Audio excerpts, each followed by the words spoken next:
Remember how strong the opening of Spectre was? Well, I would argue No Time to Die does just as well, and it does so without the tracking shot gimmick, and with a much better theme. We meet back with James Bond as he enjoys some peace with Madeleine in a not so subtle nod to On Her Majesty's Secret Service, which, it turns out, is this movie's main source of inspiration. There's some solid action in the movie, and Christoph Waltz is once again terrific as Blofeld. The sequence where Bond is in a club surrounded by enemies as Blofeld's remote eye watches him is brilliant. I think these two Blofeld movies suffer from the same big problems in their second halves. While there are very good twists and turns early on, the master plan at the heart of it all is rather weak. So by the time you get to the resolution, it's not only underwhelming, but it doesn't really work at all. Skyfall had an ambitious plot with a cunning villain cleverly pulling the strings the whole way through, dragging you and Bond down a strange rabbit hole, and an explosive ending surprisingly small in scale which still packed an emotional punch. In Spectre and No Time to Die, the villains and their master plans just don't cut it.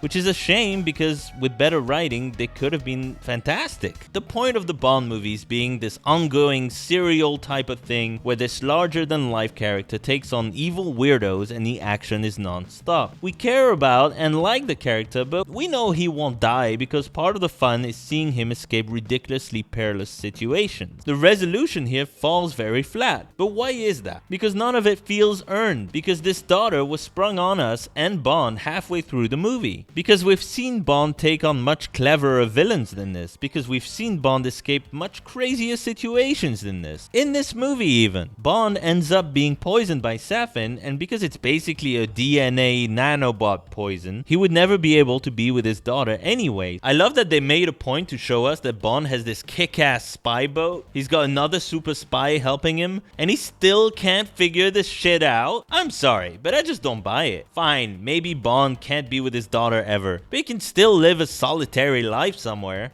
He's used to it anyway. Much was said about Lashana Lynch taking on the 007 title, but the film really doesn't do anything worthwhile with that idea. Talk about people losing their minds over nothing. Ultimately, this character never feels all that essential, which is why having her work with Bond at the very end, or turn out to be a villain, could have been a good solution in my opinion. She returns the 007 number to James Bond by the end, and that's it. She doesn't go to save James Bond, she doesn't kill the bad guy, nothing. Each film delivers some really good action and fantastic individual sequences, great scores, terrific performances and cinematography. Things just got a little clumsy, maybe lazy with those last two movies, which doesn't make them terrible or unwatchable, just big missed opportunities that expose the flaws in this increasingly serious Nolan-esque take on the character of James Bond.